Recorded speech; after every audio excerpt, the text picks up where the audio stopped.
Welcome back, everyone, to the Strip Show. It is episode 5, and it is me. It is I, the Stefan, and I am joined by Brandon, and we are back for another exciting episode, just thrilling.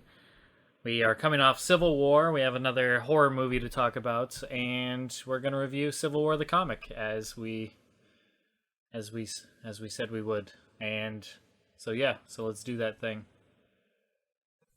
Indeed. And the thing and the stuff.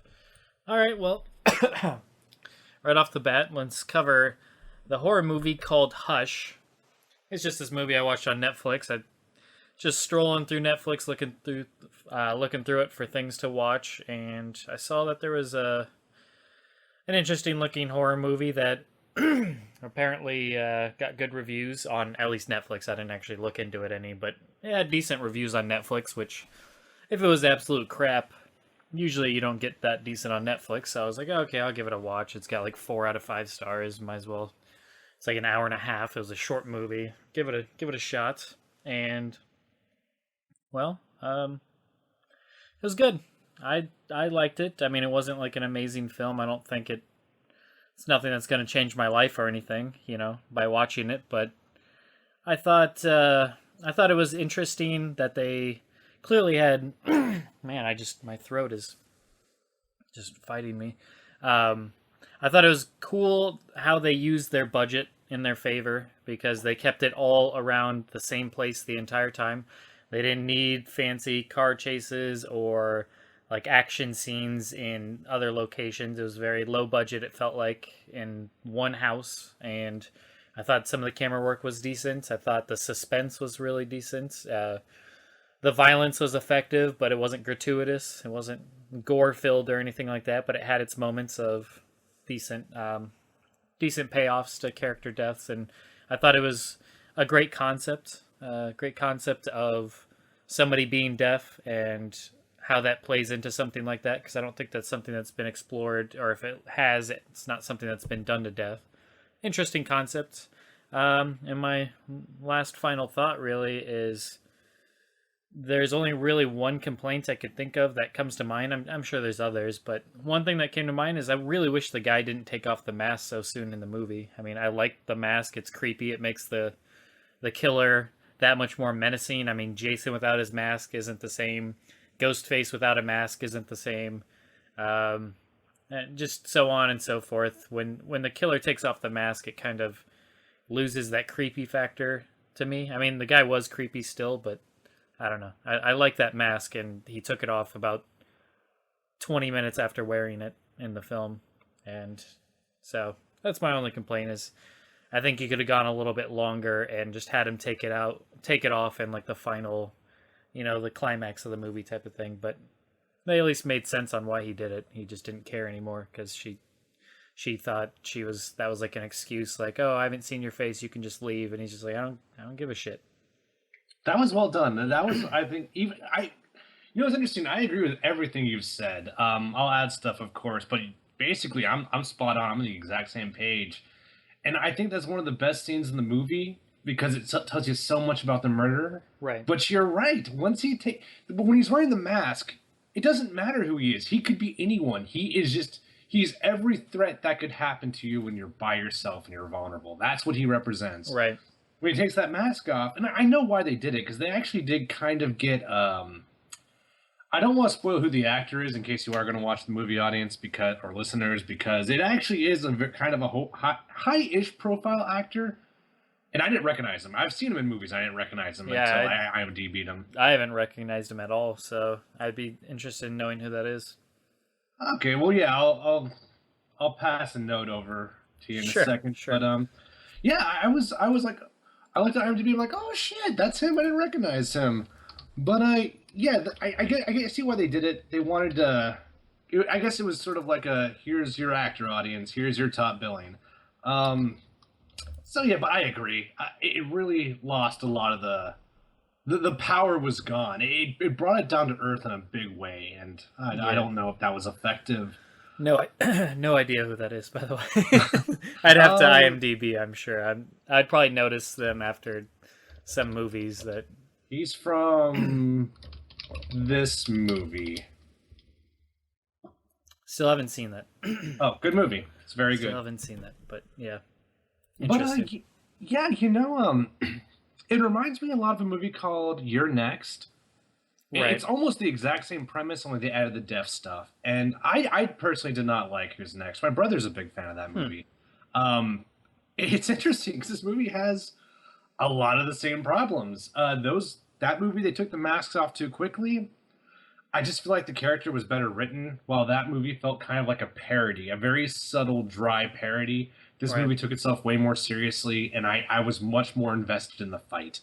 So this is a good movie. I don't think Your Next is a particularly good movie. Um, Also, I've been anticipating this movie for kind of a long time, probably for about a year.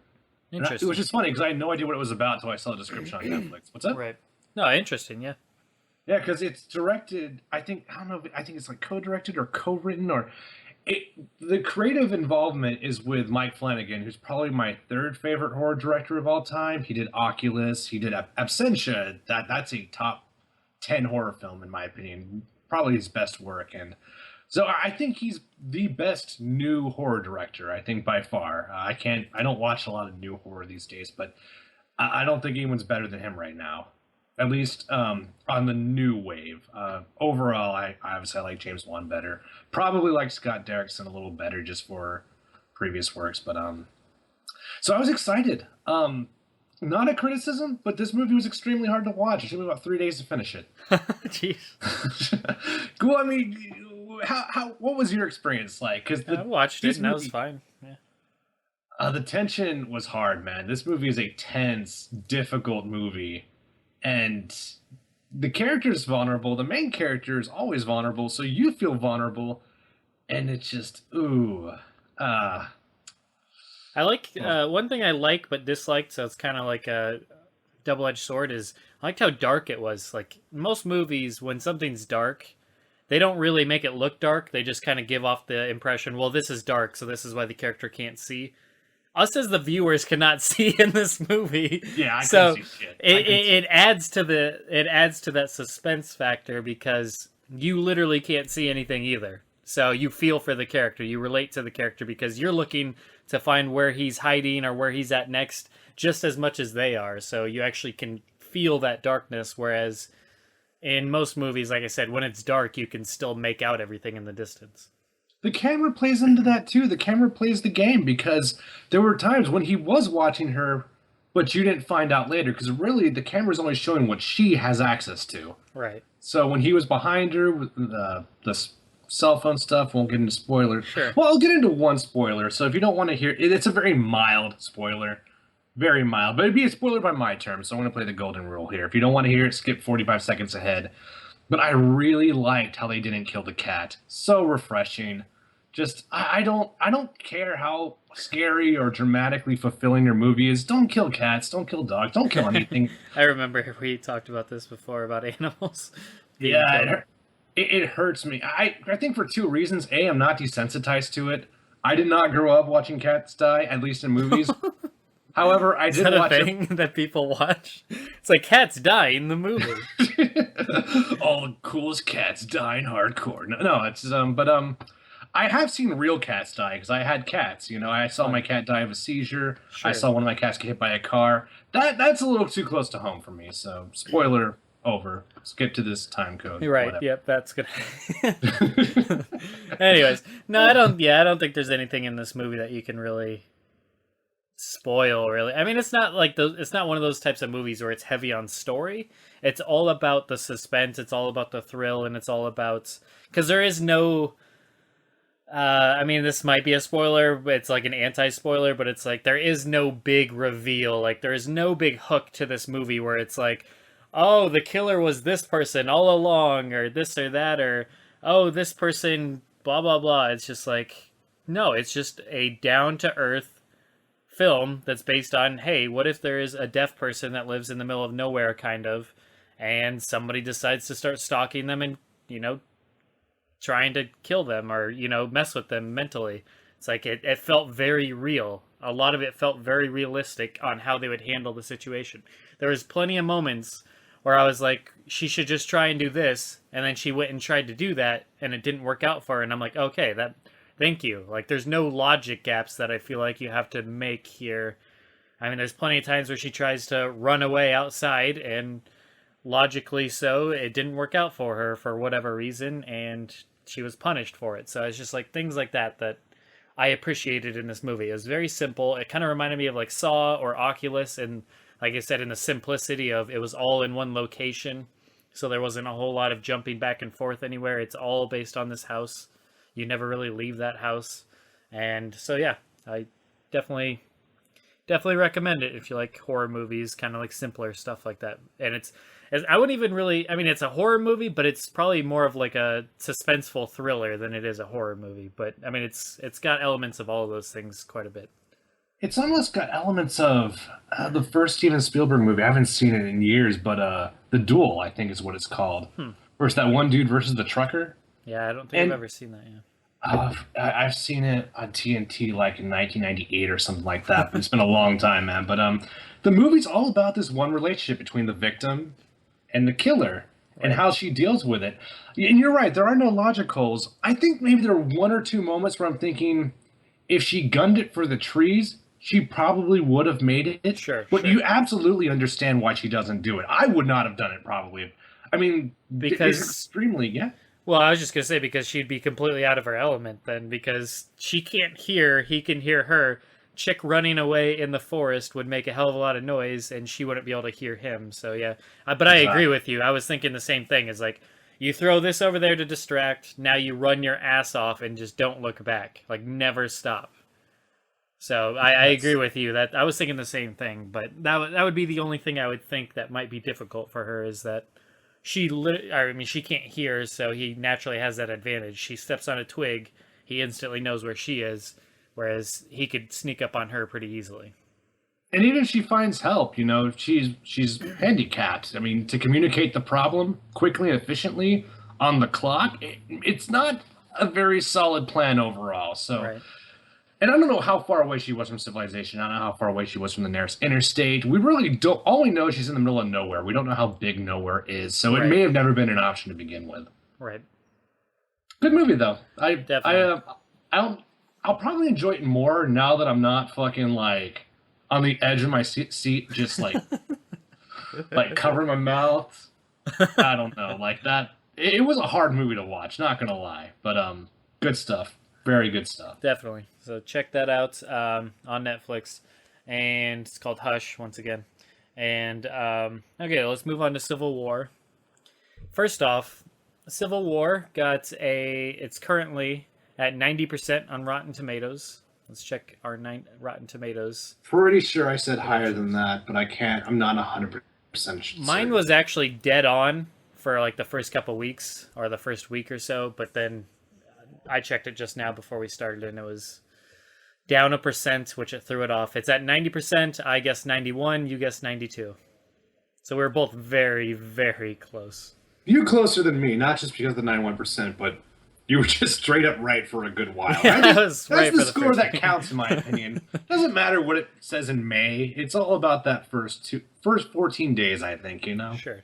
But yeah, so that's that, and definitely cool. That's probably the closest we're gonna get all year. Obviously, Batman vs Superman, we were the furthest away. Deadpool, we were reasonably close. I think we were within like 20%. And then this one, yeah, we're both within 2%. So I don't know if we're ever going to get closer. And I think the only one we have a chance with is because we're both... None of our other scores are within that close of each other other than Doctor Strange, which I put at 83% and you put at 81%. That's the only ones that are close. We have X-Men at 87% for me and you at 68%. I think those are close. I think those will hold up. Probably 68 more than the 87. I think. Well, we have a Rotten Tomatoes score for X-Men, but it's going to change, so I guess there's not much point talking about it. But yeah, I feel like you're going to end up closer just because, I mean, I've only read IGN's review. I didn't read the review, but I saw the score. I don't really like to read reviews before I go into a movie, but I saw the score and they gave it like a 6 point something, I think, or a 7 point something. I can't remember, but... So you might be closer on that if Rotten Tomatoes follows suit on that. And then Suicide Squad I put at 74% and you put at 68%, so we're closer there. But yeah, so we'll see how those pan out. But yeah, Civil War, we're very, very close, within 2%, both of us. And all right, well, let's get into the movie. Okay, and they didn't even put out The Lost yet, have they? Or what did you guys record No, it they. We recorded it. as? The Lost, or I think we're just going to call it Civil War Review. I don't okay, think we're going to have a name for it. gotcha, We're going to do it like we did Metal Gear, I guess. gotcha, cool. That to my knowledge has not been released yet, and this will probably go up by the end of the night. Regardless, whichever one you hear first, it might be confusing because Temp's on that one or Brandon's on that one, and I was not. So you might hear some repetitive stuff from him, but apparently there wasn't a lot of stuff they got to just because there is so many people at play. Obviously, you're going to miss some things. So hopefully we can get to a good chunk of it here. I'll just start with my opinions right off the bat. I don't have a whole lot of in detail, so I mean I'll have reactions to what you're saying, but just leading the discussion, I don't have a whole lot to say. I will say it was good. It was definitely a good movie. I would probably say it's better than the two Avengers movies. Maybe not the first one. I don't know. It's tough for me because I was never. I like the Avengers movies, but I was never like, man, those movies were some of the best superhero movies I've ever seen. It was just like, man, that was a fun ride for the first one, and this was really cool seeing all these characters finally come together. But to me, this was like bringing all the characters. If you set aside the like seeing them all together for the very first time and interact for the very first time, this is kind of like seeing it in the highest quality, in my opinion. Seeing them all together in the highest quality. I guess that's my take on it. I thought the character interactions were good as always. I thought they did a good job of making you see it from both sides. They didn't just completely make one side look completely like a giant dick than compared to the other. But ultimately, I still side with Cap. I've always sided with Cap on that whole argument, and I think the movie also swayed in that direction. Probably because we knew the whole time that the Winter Soldier was not obviously not the one behind it. He was framed or whatever. They kind of hinted at that, and then they confirmed it. And whereas Iron Man didn't really know that part, but I mean that's not even really fully to deal with it all. It has to deal with everything that happened in all the movies thus far that's led to this point, all the destruction. But that was kind of my I'd say one of the issues I had with the movie is I've been saying for the longest time, man, they never really have anybody really die in these movies. Like, you never really feel the impact. That was kind of one of my praises of Batman vs. Superman is you just see that courthouse blow up and all that destruction that just happened. And they kind of did that here, obviously, with the whole embassy and Black Panther's father dying and that whole destruction, as well as Scarlet Witch throwing the crossbones up into the air at the last second when he already pulled the grenade or whatever and he was going to explode anyway. She tried to get him as far away as possible, but miscalculations. She actually accidentally threw him into a building, which killed people, like 20 something people, I think, and injured others. And it's just like, Might have been lower than that. I think it was like 11, right? yeah, it was something around there. Yeah. And some were injured, and I like that because that shows immediate like emotional connection, impact. These people, things are happening here. But what I didn't like about it is now we're backtracking and saying Avengers, look at whatever, I can't pronounce the damn city that they were, or the country they were in for Avengers 2, Sarkovia, is that it? Sarkovia sounds right. Okay, Yeah. Sarkovia, something like that. Now they're like, all those people died because of when the city got raised up into the air. It's like, well, why didn't we see that in that movie? Like, that would have made me much more invested in these characters and seeing the bad guy get taken down if I had seen those people. But now they're kind of like retroactively, people did die in those. People did die. I mean, we didn't really show it much, but people did die. And then Hulk jumping from building to building and all the creatures bumping it, like the giant-ass creature in Avengers 1 just going through a building and stuff like that. People died there and this and that and the other thing, and it's like, I don't know. I feel like that's kind of retroactively making those moments feel important rather than doing it in the movie. It didn't really feel impactful, so now we're doing it to make this movie feel more impactful and put more credence into the whole need for a registration act, which I'm fine. Better late than never. And they're doing it in this movie, so I was okay. And I like I said, I like that people died to show that emotion with the whole Scarlet Witch thing, and she was feeling the ramifications of her actions. But my biggest problem with that is, what if the Avengers didn't jump into any of those scenarios? What if Scarlet Witch hadn't done anything? How many people would have died then? How many people would have died if nobody saved New York? How many people would have died if Hulk wasn't there to save the day, to take down the big monster? Okay, he jumped into a couple buildings and caused destruction, but what if he wasn't there to, just punch the monster in the face and kill it?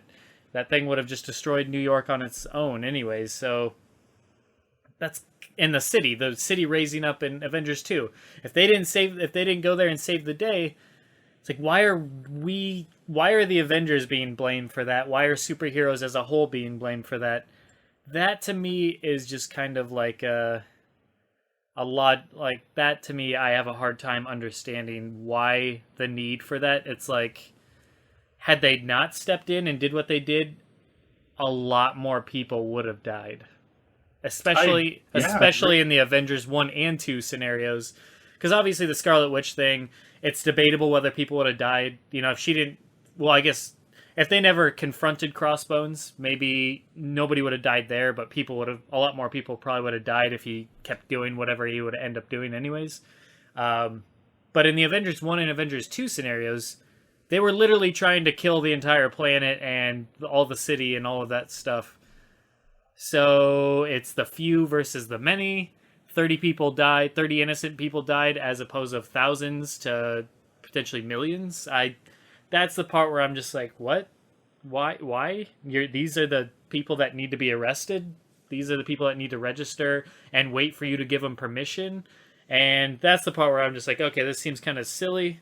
But at the same time, that's why I side with Cap. I side with Cap because, if the city's in danger, if the world is in danger of a giant threat, I don't think they need to be waiting on a UN vote from 155 people or whatever to pass a vote to do something about it. I think they need to jump into action immediately. And I also don't think, if you're a superhero, say you're Superman, say you're Iron Man, say you're Captain America, whatever, you mean to tell me if the UN says, nope, you can't do anything, you're just going to sit there and watch people die?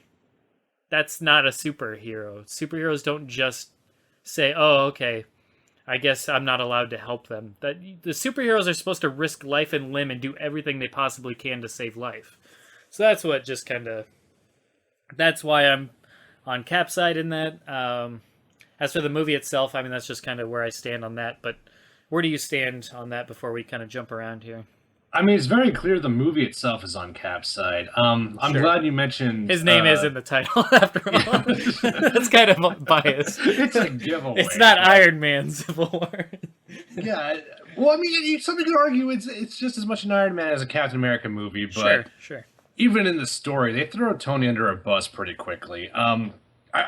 Going back to the few versus the many...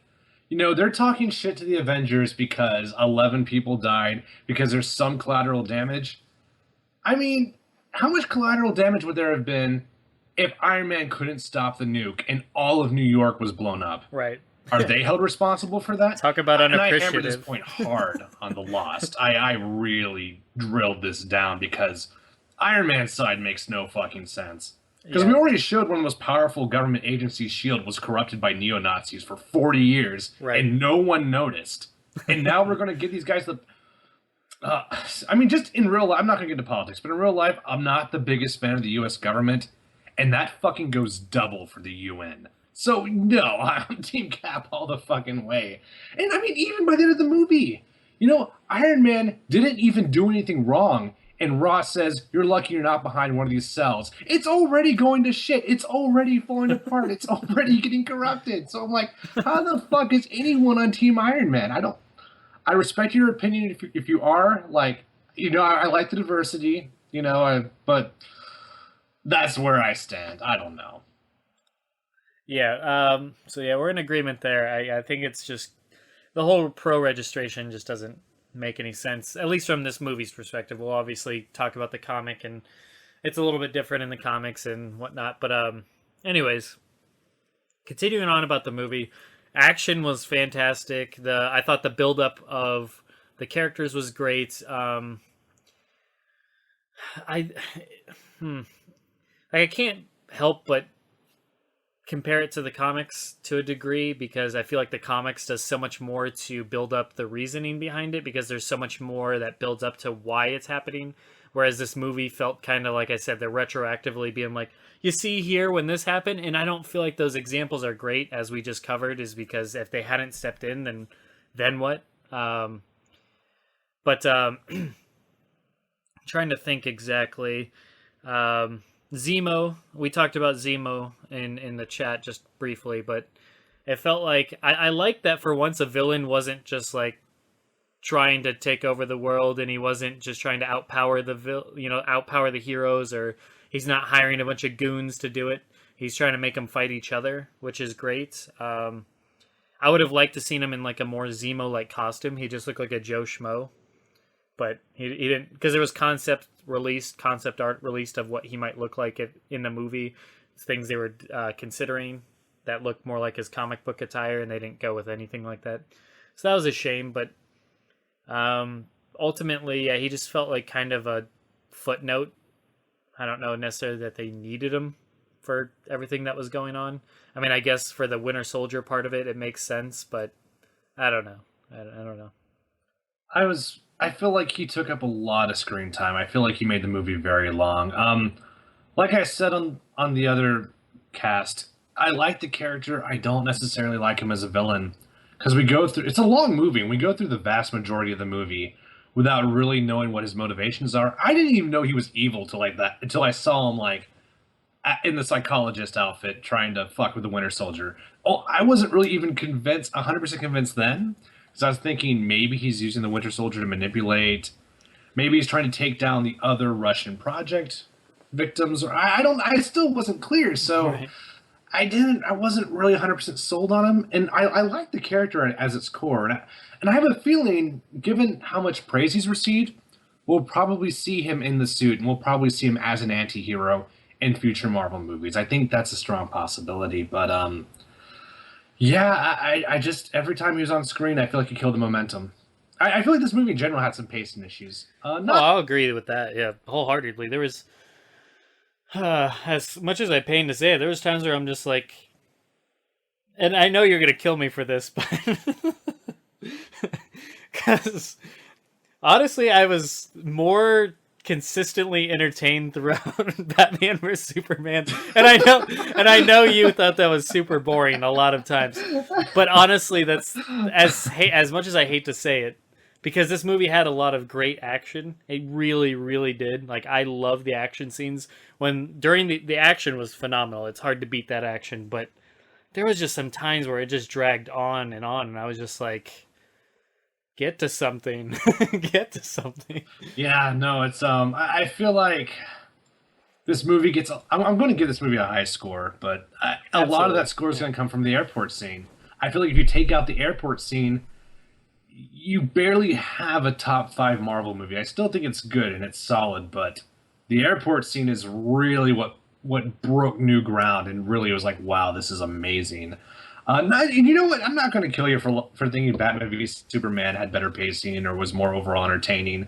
Some of my favorite people like that movie outside of the web. So I just I felt like it was chopped. I felt like it kept resetting the momentum. I never felt like I was bored.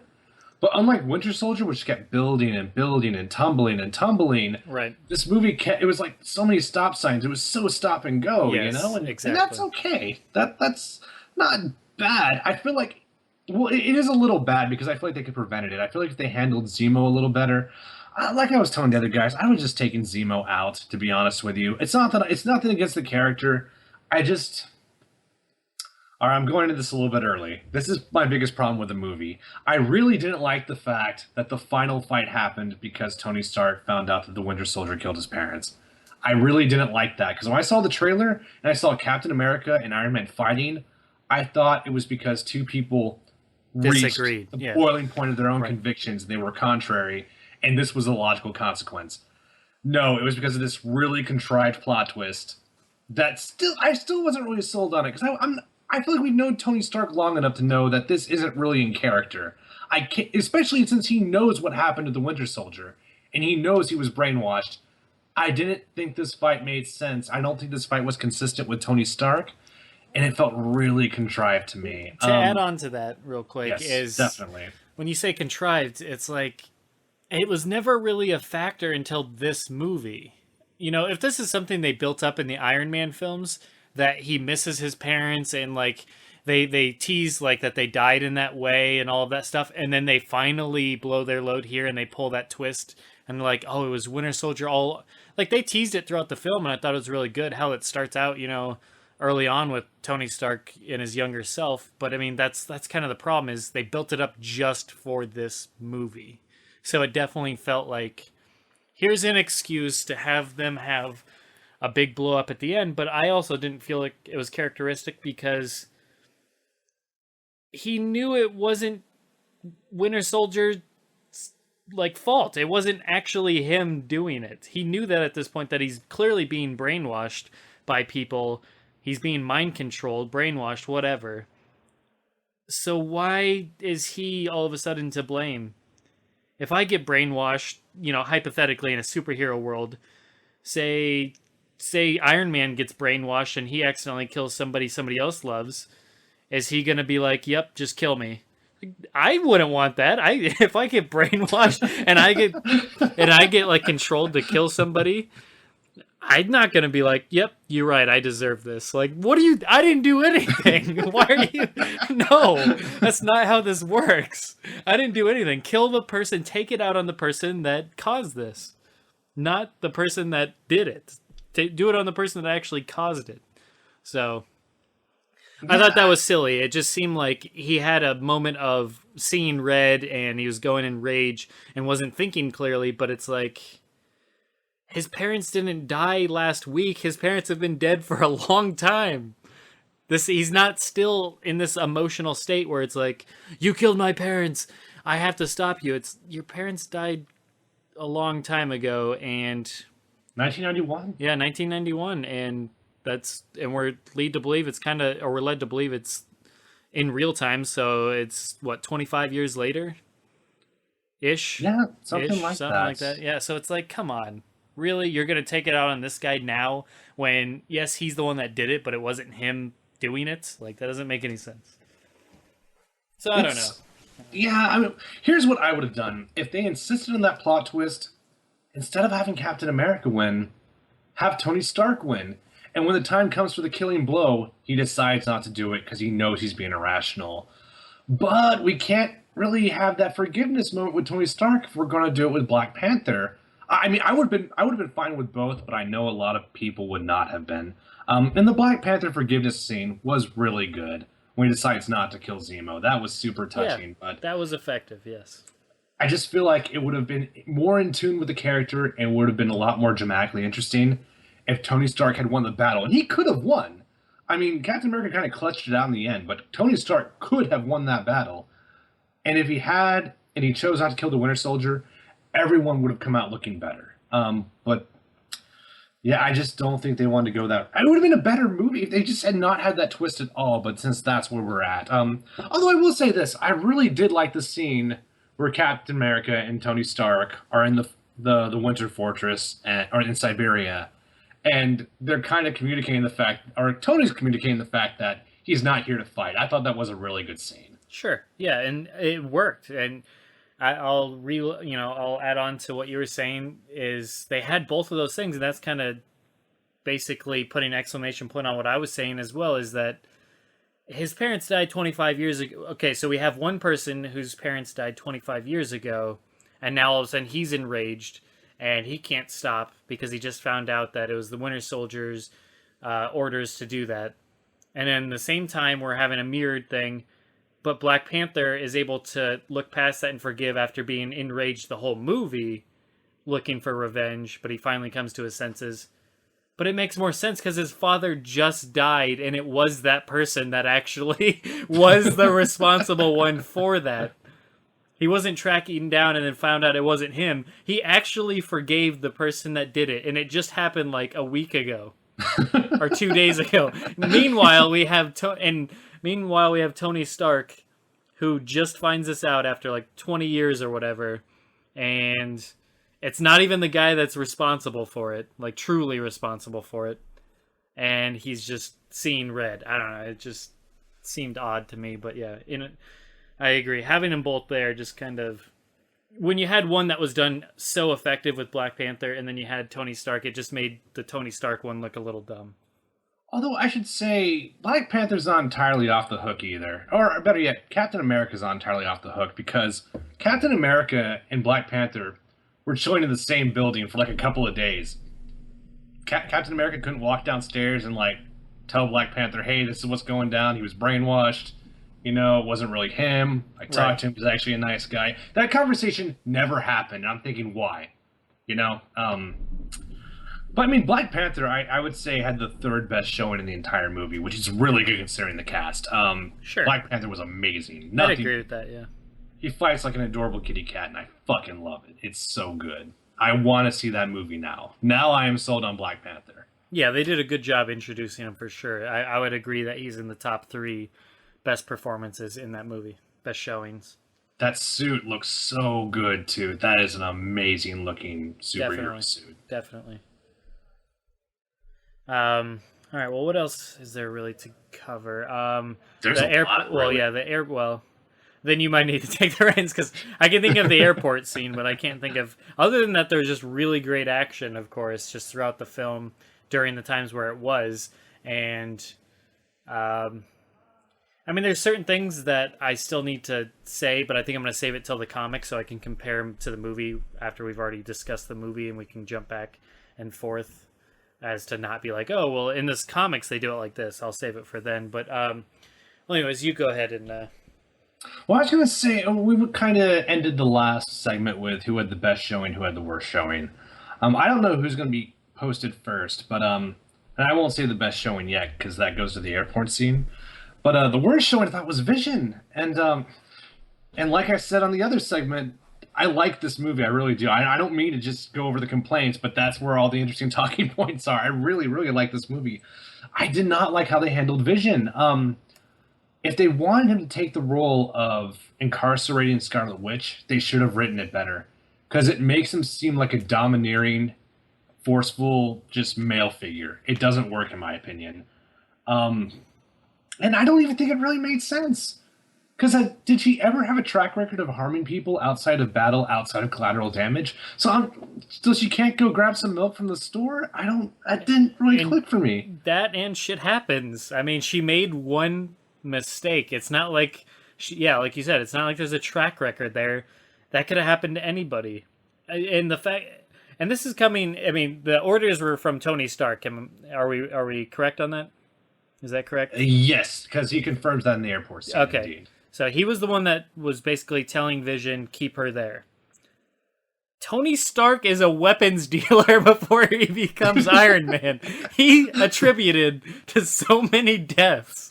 And he's the guy that's like, she made one mistake while she was trying to help everybody and save everyone around her. You keep her here. She's a loose cannon. It doesn't make any sense. And granted, you could always use the excuse that she is relatively new still to the team, and she just, she was brainwashed or whatever growing up, and then she just kind of became a good guy with the team. Maybe you could go off of that, but I mean, come on. It is funny whenever I hear someone exclaim, Tony Stark, because every time when you did that, my mind immediately went to Jeff Bridges and he finished it out. Built this thing in a cave with a box of scrap. That might be my favorite line in movie history, but I absolutely agree. And Tony wasn't. It wasn't even properly communicated. She did not find out she was being incarcerated until Vision literally barred her from the door. And if Tony Stark was giving the orders for her protection, why not put that in paper in front of her, tell her, make some fucking it doesn't line up, in my opinion. And it made Vision look worse. It made Tony look bad, but well, the character is kind of an asshole. I mean, that's always been his thing. In the comics, it's worse. It is much worse. Is fucking irredeemable in the comics, in my opinion. He looks like a giant douchebag. It's one of the reasons why, honestly, I like Iron Man as a character. I think Robert Downey Jr. plays him great and all of that. He's a fun character. I love his witty humor, his sarcastic remarks. But as like a character, if you go by the comic sense, like there's a reason why I'm a Cap guy and not an Iron Man guy. I think that's the reason most people are that way. I think Civil War did a lot of irreparable damage to Iron Man. Iron Man, it's still kind of that's still being fixed today, I think. And I guess if one good thing came out of that, the fact that he couldn't have a sit down with Scarlet Witch and explain to her that he's doing this for his safety just goes to show even more Tony Stark has now been lost in the bureaucracy. It has even been 72 hours, and the bureaucracy's already taken over Tony Stark. He's lost the human element at this point, or at least lost his touch with it. He's still trying to do what he thinks is best, but the gun's not in his hands anymore. The project has clearly slipped from his fingers, in my opinion, and Sure. that's good. At least I'll give him credit for that. Um, I think people in the other segment complained about Rhodes. I think War Machine has been struggling to get a good showing, is what those guys were talking about, and I think I agree with that. War Machine still really hasn't had his great moments since these movies began, in my opinion. Right. I mean, Iron Man 2, he had his moments. That's probably the most he really had, but since then he's really hasn't had much. He didn't have much in Age of Ultron, and here, yeah, he still didn't have a whole lot. So That's a shame. His greatest movie was moment was in Iron Man 2 because people hate that movie, Yeah. which I don't. I see why, but I don't agree. I still think that movie's decent. I think the only thing it really did was underplayed Mickey Rourke. It's the only thing I'm really upset about with that movie. Other than that, I think that movie's hella good. But I don't hate it, but I wouldn't say it's hella good. I would just say it was like I don't think any of the Marvel movies are like Marvel Studios movies are hateable. I think they're okay to amazing, and I felt Iron Man 2 was like a 7.5, like an 8.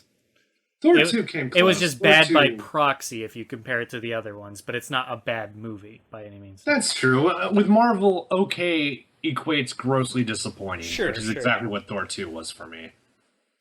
Sure. And But as yeah. far as, well, I was gonna say, did you want to jump to the airport scene? Because that's where all the bread and butter Sure. is. I mean, Really. yeah, we can go there if you have anything else to cover before that. Well, it all it all comes back to the airport scene. Yeah, I keep trying to dance around it. All my points kind of want to gravitate towards that because, well, let's start with Spider-Man. What did you think of Mr. Parker in this movie?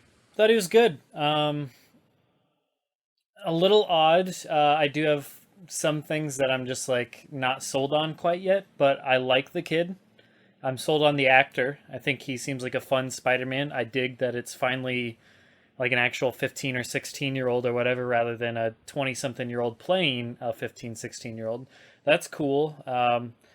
I dig that about him. He had a good sense of humor, good wit, good remarks. He definitely sounded like a kid for once rather than, like I said, a 20-something-year-old playing a kid. He's young enough to where, if they want to get this guy for several movies down the line, he's so young that that should not be a problem.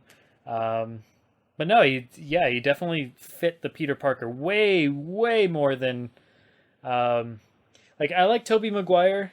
Back during those movies, I liked him, but now I've kind of grown to see some of the issues with him. He is kind of a grown man playing a kid, and then with the other guy, Andrew Garfield, Yeah. the one problem I had with him is he seemed more like a kid, which is good. And I liked him as Spider-Man a lot. He had the wit and they put the humor into it way more. I did not like him as Peter Parker at all. I did not like the skater punk kid. That's not what Peter Parker is. Peter Parker is the little nerdy kid that, is like a social outcast. He's there. He's like a science whiz. He's a engineer type of kid. He's not a kid that rolls around on a skateboard in school and, graffitiing things and like, come on. I did not like that. I did not like that about him. Andrew Garfield was a piece of shit. Like, and not because he's a bad actor, because the character was written that way. He's written as a douchebag. Yeah. And that really was apparent in The Amazing Spider-Man 2. Yeah, he's just like a it. punk kid. He was a punk kid. He wasn't a nerd. He wasn't a lovable geek. He was just a punk kid, and that's not Peter Parker. All of the like I always said his Spider-Man with Tobey Maguire's Peter Parker would be a much better combo because I thought they were both Tobey Maguire played a better Peter Parker where he played a better Spider-Man. But I think this kid easily has the potential to trump both of them in both departments because his Peter Parker, so far from what we've seen, he has the look of a geeky, kind of just, he's a wimpy little kid. It makes sense. But also, him as Spider Man completely fits. The suits never looked better. The changing eyes is perfect. Grateful for that. The only other complaint I really have about him is what's up with Aunt May being Marissa Tomei? What is that? I like it. It's she's not bad, but I mean, Aunt May is like an old lady. She's supposed to be an older woman, like at least. I mean, I know Miss Marissa Tomei is not like a young woman. She's got to be in her 40s, I would imagine, if She has not to be 50s. way older than that. Because my cousin Vinny was like what, 92? Well, that's what I'm saying. She's got to be in Yeah. her late 40s, 50s, something like that. But I mean, she doesn't look it. And Aunt May's supposed to. I'm not saying she needs to be a withering old woman on her deathbed, especially if he's still in high school, which he'll definitely be. But come on, she's. I don't know. I mean, it's not like something that ruins it for me. It's just one of those things that's like, we're doing this, like this is what we're doing. But it's like, okay, sure, whatever. I'm sure she'll be fine in the role, but I don't know. It just seemed kind of odd. I've heard that a lot. I was after the movie, I was having dinner with some of my friends, and my friend was like, "I really only had one issue of the movie," and he's like, "With Spider-Man," and he just stops because he didn't know how to say it. And I was like, "It was hot and May, wasn't it?" He's like, "Yes," and I'm like, "I like it. I don't really have a horse in this race, to be honest with you. Whether she's old or young, I'm sort of Aunt May apathetic. I don't really have strong feelings towards the character, so Sure. yeah, why not make her super hot? I don't got a problem with that. Yeah, and to be fair, I'm not like adamantly against it. I'm not like this is dumb, this is the worst, this is never gonna work. It's more like I have a preference, and that's not my preference, but I'm open minded that I'm gonna see it through anyways. I mean, if it works, cool, great. I have no problem with it. It's not like it bothers me to that much of an extent. But for the sake of the review, I do have to at least be like, that was odd. That seemed kind of odd, but all right. It was Sure. almost jarring in a good way. In a movie with so much talking and so many board meetings, it was a nice little jump. That little shock really pulled me back into the movie in many ways. Yeah, so I love Spider-Man. I like the approach. I like the idea that he's making smartass remarks and he's making jokes while he's fighting because he loves what he does and not because he thinks he's better than everyone like the Andrew Garfield version. And I really like that. I can get behind the Spider-Man. He just seems like a cool kid, and I think that's all anyone ever wanted. And I don't know why Sony Pictures could never see that. Sure, definitely. I agree with you there. The Andrew Garfield one definitely had that sense where his humor was sarcastic in a way that he just needed to get his ass kicked. This isn't like his humor is not in a way, it's just more like he's a kid. This one definitely feels like he's a kid. And he's just a fun. He's got a funny sense of humor. He's silly. He's ridiculous type of kid. Whereas Andrew Garfield felt like a sarcastic asshole. Well, he was the worst of both worlds. When he was in the suit, or even sometimes when he was on the suit, he was just a fucking caustic asshole. But when he's with fucking dead girl, what the fuck's her name? Gwen Gwen Stacy. Stacy, he was all teary and crying emo. It's like, That's why true, do you not yeah. like me? And just like, it's like, gosh, because you're a fucking asshole. That's why. Yeah. He went from arrogant asshole to crybaby bitch, and there was no mid frequency to that dude, and just horrible. That is the one thing I liked about that movie, Spider-Man 2, though, was their chemistry together. I thought the actors had good chemistry. Let me I mean, clarify. yeah, I can't disagree. It's not that I disagree. It's just I didn't really at that. I was so frustrated and bored. Oh my god, that's like the longest fucking movie I've ever seen in theaters. Maybe rivaled only by Transformers 2. I don't think I've ever looked at my cell phone clock more than I have at Transformers 2. My gosh, that movie's fucking long. But yeah, I really have nothing good to say about my Amazing Spider-Man 2. Like it's like good chemistry. Yes, I don't disagree, but it's it's a piece of candy in a big pile of shit. I don't. Well, let's care. just be glad it's gone, and Spider-Man's apparently with Marvel now, so... And fully with Marvel, they confirmed we have full creative control over Homecoming. That is Yeah, I news. did not expect that. I thought they got him for Captain America Civil War. I thought they just could use him, and then I thought they were going to like produce and oversee Sony's production on it, but Sony was still in control, but they would kind of just, give them, like, they would just kind of oversee it creatively, make sure everything's good. But it definitely looks like, he's with Marvel and Sony's just getting a cut of it, apparently. I'm okay with that. Absolutely. Now, if Sony, They can give like Sony half the damn money, and I'm sure that they don't want to do that, but Sony should want to do that because Marvel's going to make way more money with them than they ever did. So, if Sony likes cash, they should let Marvel do their thing with Venom. If they like printing green currency, they should fucking let Marvel have a run at Venom and have it done right. Right. And make him the fucking defender of San Francisco. We don't need this bitter boy bullshit with angry, Eddie Brock. Not that that's not a part of Venom, but that doesn't define him, in my opinion. I like the two reluctantly working together because I think there's a great story in that. That's why everyone loves Vegeta. That's why everyone loves like half the anime characters ever made is because they like that dynamic. So. Right. I like that dynamic. I like when enemies have to team up against a greater threat. It's a fun moment, if not overdone, but yeah. The action too. We should probably talk about the action of it with Spider-Man because it's, I think, the best we've ever seen. Yeah, definitely. He's had a lot of cool moments in there, a lot of cool quips, a lot of just great uses of his powers. Like I said, the suit never looked better, so... It's fast. It's so amazing how quick he fights. Like, it doesn't matter that everyone else can fly. He's so quick, and I mean, it's fighting without thinking, and it really shows in his actions. And I love the Winter Soldier, road scene. Oh god, the airport scene's so fucking magical. But yeah, go on. But yeah, going more into depth with the airport, and I would put Spider-Man in the top 3 there for sure. If we're going in that, great. Him, Black Panther, and then the one other one that I'll say, Ant-Man.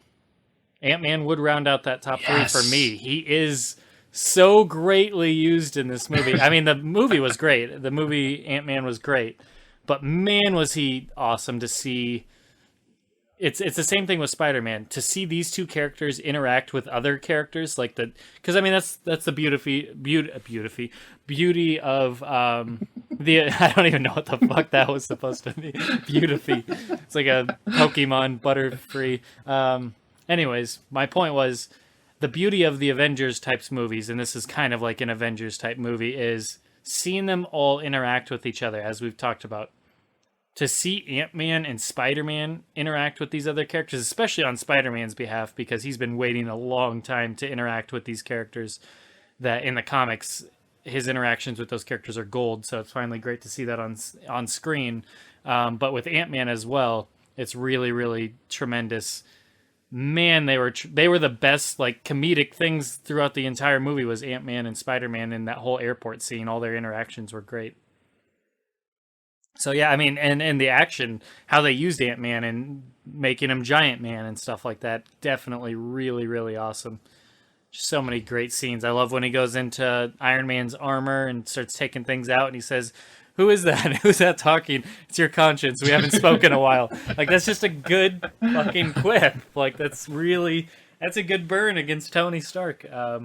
But yeah, no, and the action was really good. How they used him, I loved them shooting him on the arrow, like in Marvel vs. Capcom, the team up of Hawkeye and Ant-Man, shooting on the arrow and turning into Giant Man, straight out of Marvel vs. Capcom. But anyways, great stuff there. Yeah, I love when he first turns into Giant Man and he just has that oh, yes. And he's just he's so thrilled about it. It was almost in line with the audience because all my friends were like, whoa, shit. Exactly. And he does it almost in unison. It's so brilliant. Yeah, he's just so enamored and so excited to be finally doing this. It's so great. Oh, God. I think he did have the best showing. Objectively, I might barely give it to Spider-Man, but in terms of who I enjoyed watching and why, he's the reason I'm buying the Blu-ray on day one. Oh my God, so good. And there's so many subtleties, there's so many brilliant subtleties because I mean, when he gives the shield back to Captain America, he says, "I believe this is yours, Captain America." Exactly. He calls them by their full name because he has no idea who the fuck these people. He knows of them. But he knows of some of them, and he calls Hawkeye Arrow Guy. It's so perfect. And then I love the quip with him and Tony Stark, where he's in the incarcerated prison, and Tony Stark. He starts quipping Tony Stark. He starts throwing out like quips and burns, and then Tony Stark's just like, "Who are you?" He's like, "Oh, come on." Oh god, so many things. I mean, now I'm not even done with Ant-Man. Honestly, I can go on forever. But just and little things like when Spider-Man steals the shield, and he cues Ant-Man, and he flip kicks Spider-Man. Like I didn't see that coming. Like No, that I was, didn't see that either. Yeah. and in the trailer, I was like, how does Captain America get the shield back? Like I genuinely thought about because you don't just get things back from Spider-Man. That's not a thing that just happens, not casually. Yeah, he's got sticky fingers. He does. No, they're very strong. So yeah, Ant-Man fucking killed it. The whole Black Panther I don't care thing is now a meme. That was very well done with his dialogue with Hawkeye. So yeah, just a really good scene, really good action. Again, the things. If I had to criticize anything, I hate to throw him under the bus again, but Vision. Vision accidentally blew a hole in Rhodes and sent him 2,000 feet plummeting to the ground. Like He somehow lived. Yes. Don't worry, children. He's just paralyzed. He'll just never walk again. He'll be okay, everyone. He just fell out of the sky. I did like how Tony Stark blasted Falcon when he was like, "Oh, Tony, I'm so sorry." It was another dick move, though. It's like it's not even his fault. Vision that shot. actually makes sense. Vision shot at Falcon. Falcon dodges it naturally and hits Rhodes, and he's like, "How dare you move out of the way, you asshole!" At the very least, he didn't propulsor blast him 25 years later, so at least it kind of makes sense. Sure. Yeah, very good stuff. Very good action. I loved all the fighting. I love Captain America fighting Spider-Man. That was very well done. I think Hawkeye had some good moments, but there's so much shit going down. It's hard to grasp anything specifically. Yeah. For a quick comic comparison, I would have liked it a little better if Spider-Man instead of Black Widow was the one who defected. But I know why they didn't do it. That's absolutely fair that they didn't take that route. There was no time. There was just no time. And the chemistry between Robert Downey Jr. and the new Spider-Man is so good that I almost think it's a fair trade now that Iron Man's in Homecoming. I'm really looking forward to seeing those two interact. They're so good. Is he in that movie? Iron Man is confirmed for Homecoming. Oh, yes. nice. Interesting. Yeah, and also the defection with Spider-Man just wouldn't have worked. I mean, in the comics, they build it up in a specific way that it makes sense why he switches sides. In here, there is really none, because why would he switch sides? They're all fighting. As far as he's concerned, he's on the right side.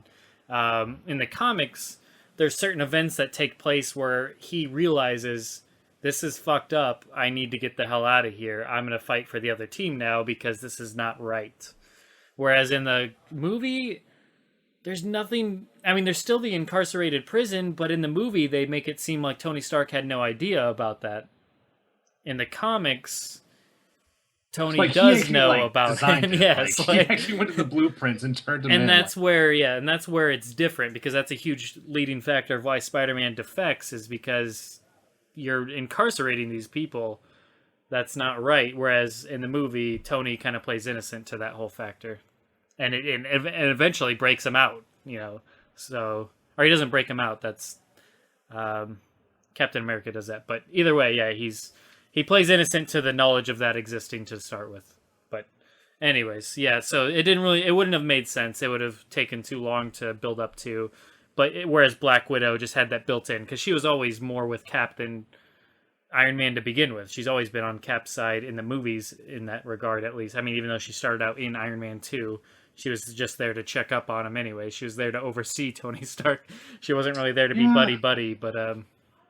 So they've never had good chemistry. Scarlet. Black Widow and Iron Man have never... The way the movies are written, they've never really had interesting interactions, and it's not the actresses or the actors' fault. It's just...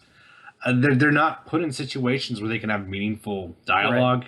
Right. They're very business. Even Iron Man 2, when she debuted, very businessy, not a lot of talking, very down to the page about what's going on. Sure. And that just doesn't make for great relationships. So yeah, she has a natural chemistry with Hawkeye and all that, so it's good. Yeah, well, in Winter Soldier especially, like it's almost weird they didn't go down the love interest route with her. Well, it's not weird because she's the Black Widow. Right. She doesn't really have any love interest that's going to have any long They term. were saving it for Hulk Ugh. because that works. But anyways, yeah, I like the moment where her and Hawkeye are like fighting or about to fight, and they're like, "We're still friends, right?" Depends how hard you hit me. And I just thought that was good, like because And I love they Wanda needed to in that, address too. that. They needed to address that because why are these two like best friends fighting each other all of a sudden over something that just happened like 2 days ago? And Scarlet Witch is like, you were pulling your punches. Yes. I thought that was really good Yeah, shit too. yeah, definitely. She had a good showing. Not top three material, but I'd put her. It was definitely better seeing her this time around. She easily. I mean, I don't know where I'd put her, but I thought I did enjoy her showing this time. Well, I was hoping it would be like Avengers, where we introduce these characters in kind of their own environment, and then everyone just kicks ass in the next movie. I was hoping both Scarlet Witch and Vision would have just, now that they've been developed, now they've been established, have them shine. Right. And I really don't feel like they did that with either character, especially Vision. So, Yeah. come Vision... Infinity War, yeah? No, go ahead. Well, come Infinity War, they need to up it like 11. Yeah, he needs his time to shine because it. I mean, he's had his time to shine in a sense where he's always that character that seems to get like 5 minutes to do really cool shit and then that's it. But they need him to be more of a prominent figure in the group, in my opinion. I mean, Vision's kind of like, I don't see him as like a Sub-Zero or a Liu Kang, so to speak. He's not going to be the centerpiece, I don't think, ever.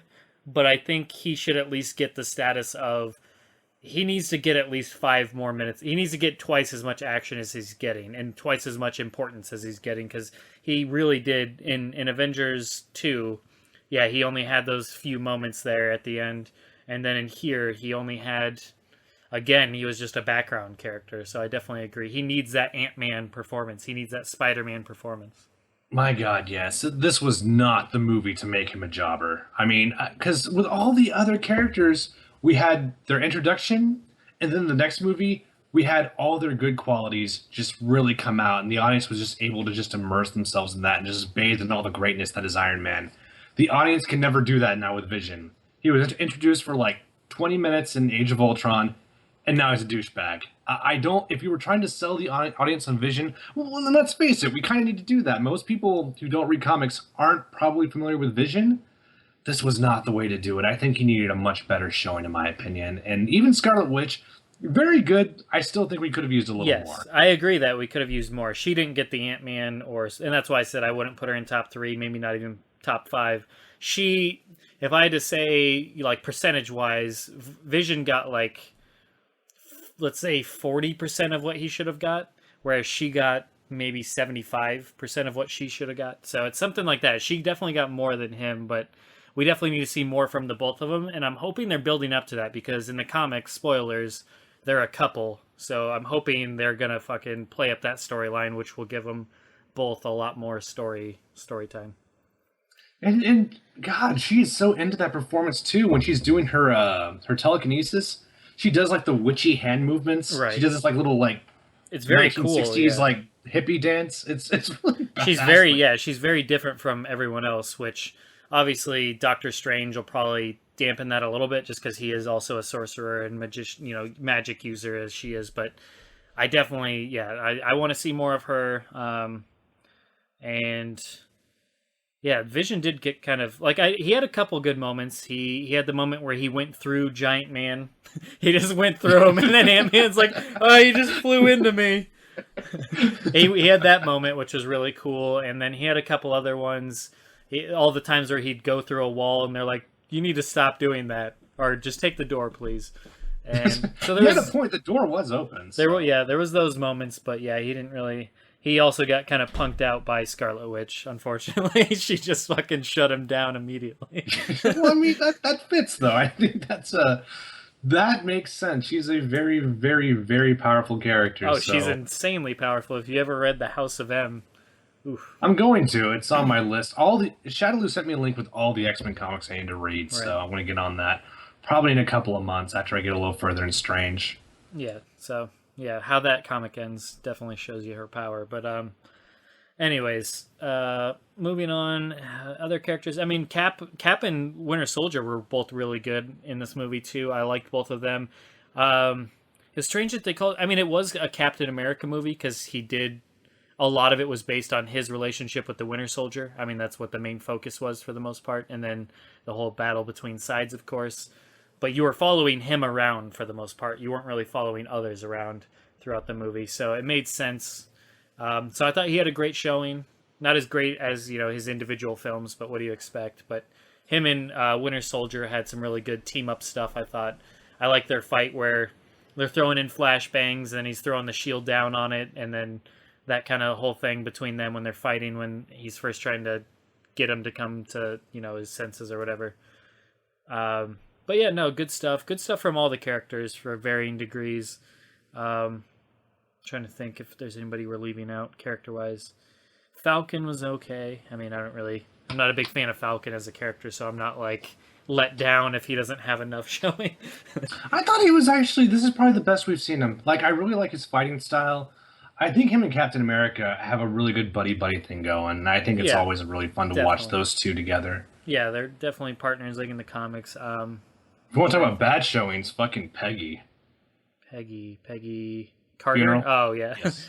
Well, yeah, there's that. Well, again, it just hurts the movie's pacing. Why did she have to die now? Like, the movie just stops when shit like that happens. So I thought it served a good purpose. I agree, but I also disagree. I agree in the sense that, man, this could have been much more impactful if it was just in Cap's next movie. If he gets another movie, if it was in like Captain America 4, that would be a great thing to just have as a very emotional moment. But in this movie, it didn't go without purpose. It was kind of like the whole funeral scene when Sharon Carter got up to give her little eulogy. And it was her speech that really solidified Cap's opinion on being anti-registration. So, I mean, it served its purpose that when she died and Sharon's basically giving that whole eulogy, you see, if you listen to her words, it's basically just reaffirming Cap's beliefs, which he was kind of struggling at that point. He was anti-registration, but he was thinking about giving in, or maybe I should just give in type of thing. And it was her words that solidified that. So, I mean, it still had an impact it's not like it was just, hey guys, I got to go to this funeral. He goes to the funeral and then he's like, all right, show's on. Let's go back. All right, game on. Anyways, about this registration stuff. It wasn't like that, but it had its moment, but I agree. It could have been a much more important moment if it was in its own thing and where there wasn't so much going on. Precisely. I think if it had been the only stop sign in this movie, I think it would have worked a lot better. But even the Sharon Carter stuff, like granted, it led into one of the funniest parts of the movie. But when him and Sharon Carter are having their kissing scene, they spend like 3 minutes building up to it. It's just another stop sign. Now, granted, the whole fucking thumbs up from Bucky and Falcon was hilarious. Yeah, no, that part was tremendous. But yeah, it's just like, oh my gosh, a love story and a funeral and a Russian dude who we don't really know what's about till like the 75-minute mark. It became too much after a while. Well, there was a shitload packed into this movie. Yeah, it was a Captain America movie and like an Avenger movie in one. Like they really did try and interweave it to be Captain America with Avengers type movie. So it was definitely a lot to get across in one movie. Yeah, it was like a filet mignon covered in hot dogs. Nothing bad, just sometimes it's too much, Yeah. Sometimes it's a little too much. But all right, anything else you specifically wanted to mention? Not really. The main 3 points I wanted to mention were I didn't like the plot twist. I didn't like the reason behind the fight. Right. I'm Team Cap. Wanted to cover that. Airport we covered. Good to hear. Glad you have a conscience and a brain. Was anybody in the other one? Is anybody in the other one pro Iron Man? They were either Team Cap or they were on the fence. Because I think Django didn't make a case for Iron Man, but he made a case for Rhodey. He's like, he understood, because I was kind of seeing how I was Rhodey makes sense. Yeah, Rhodey kind of. But at the very end, after he's handicapped, he's like, I still feel like I did it for the right reasons, and that's after Ross almost put Iron Man in jail. So I'm thinking, really, Rhodey, really? And he said, well, you got to see it through his perspective, and he kind of explained how this is an Air Force soldier. Yeah, exactly. That's that why. Perspective. And Django's right about that. He makes sense. Yeah, that for him to be on that side makes sense. He is the government. I mean, he's a government through and through type of soldier, like you said. He's all about that. He was always about telling Tony to tone it down and blah blah blah, and you need to keep things under control. Just wait for our lead type of thing. So he was definitely that type of person. So it makes sense that he would be pro-registration. I really miss Iron Man 1 Rhodey because I feel like that's when all that mattered. I feel like Yeah. once Cheadle came along, it was just like they were beer buddies, and we never really got that clash of I'm a playboy who does whatever the fuck he wants, and oh, I'm a U.S. government military official, and I gotta play by the rules. And then the antics ensue. Like that was a lot of fun in Iron Man 1. Yeah, Never saw it again. Right, yeah. Don Cheadle's good as him, but yeah, I really like Terrence Howard as him, and I really wanted to see that go. I want to see that built, go through with that. It's unfortunate. Cheadle also looks old, man. Cheadle is looking really bad. He looks like he's sick, to be honest with you. Like, I hope he's okay. Dear God. I was like sick Ethiopian. Oh, God. I wish him well is what I'm saying. That's what I'm getting at. He looks like Flavor Flav.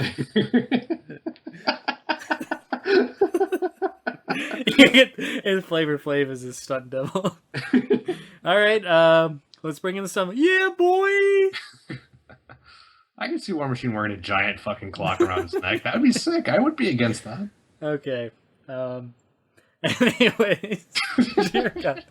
Well, that was incredibly. It reminds me of I think it was Flavor Flav. Yeah, it was Flavor Flav's roast, Comedy Central roast, where I don't remember who said it. It might have been Greg Giraldo. Rest in peace. Oh yeah, man, that guy will be missed. It might have been him. I can't remember, so I might be misremembering. It was a long time ago. But somebody said Flavor Flav looked like a skeleton wrapped in black electrical tape. I just thought that was great.